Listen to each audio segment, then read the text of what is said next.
No, thanks for being here.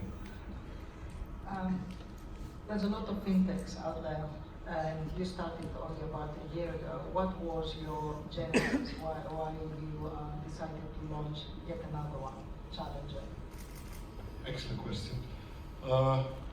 We started off in the smart mobility sector, and we created our own cryptocurrency and our own crypto wallet, and we got engaged in the whole space of cryptocurrencies. And we lived firsthand the problem that most ecosystems created within their own currency face today, and that is that they are distant from the real world, that users, because it's such a niche market still, don't really interact and the ecosystems don't really function. So having the technology of the crypto wallet and the exchange and seeing the problem from within and having the technology at our hands and seeing the space how it's growing, we thought that this is something that we can provide a solution first of all, and also we saw an opportunity to enter this space. Now, when we're talking about disrupting the banking sector and taking a step further, disrupting the financial system as is, I don't know if we have many fintechs or we don't have enough fintechs. Thank you. Well, certainly it is a heavily regulated environment. So can you please explain what is the regulatory environment for a company that mixes fiat and cryptocurrencies? Yes. Well, at the moment, it is.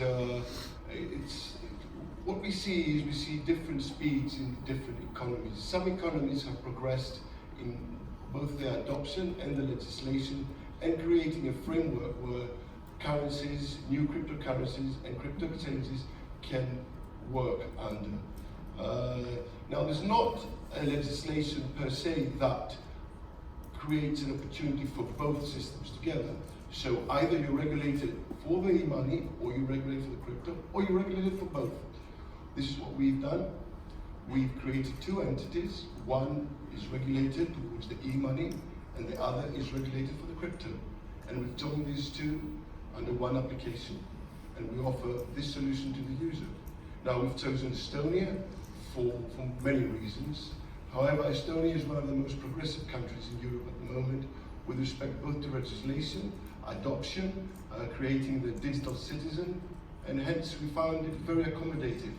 We seeked and investigated many opportunities for incorporating the exchange, and we found this to be the best solution available to us at this time.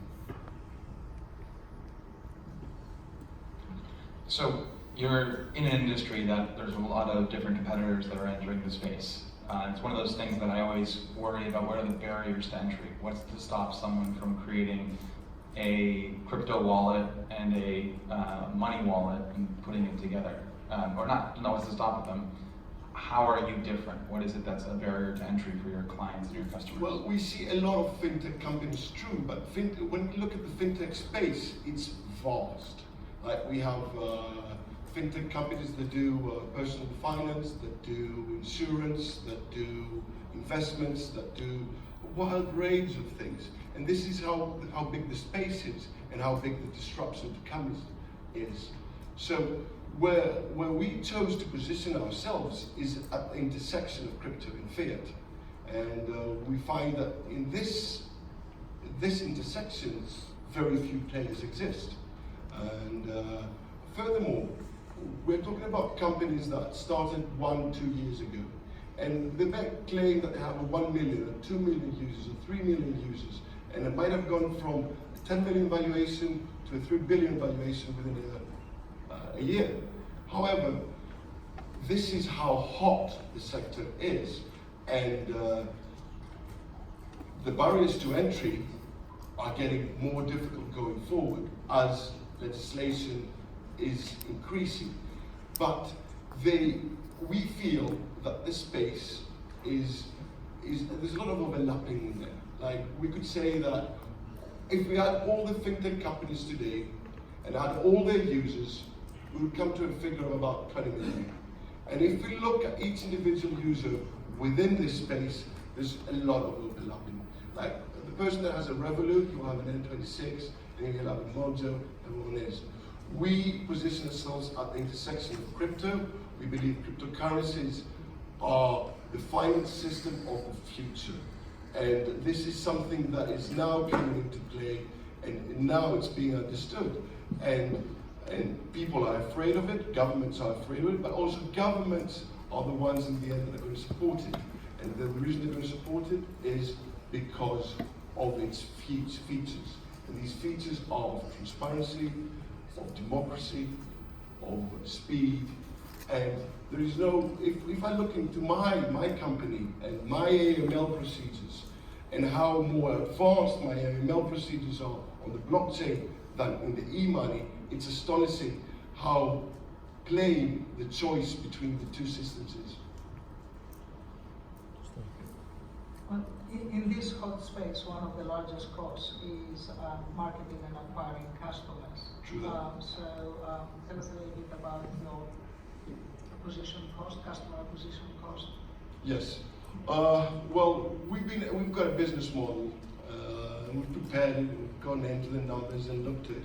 And we've also done, as our e-money is live for about 2 months now, we've done some spending to get some indication of that. For our customer acquisition costs, we incorporate the onboarding, the KYC, and some other things in there. And we, at the moment, for our first year, we budgeted around 12 to 13 euros.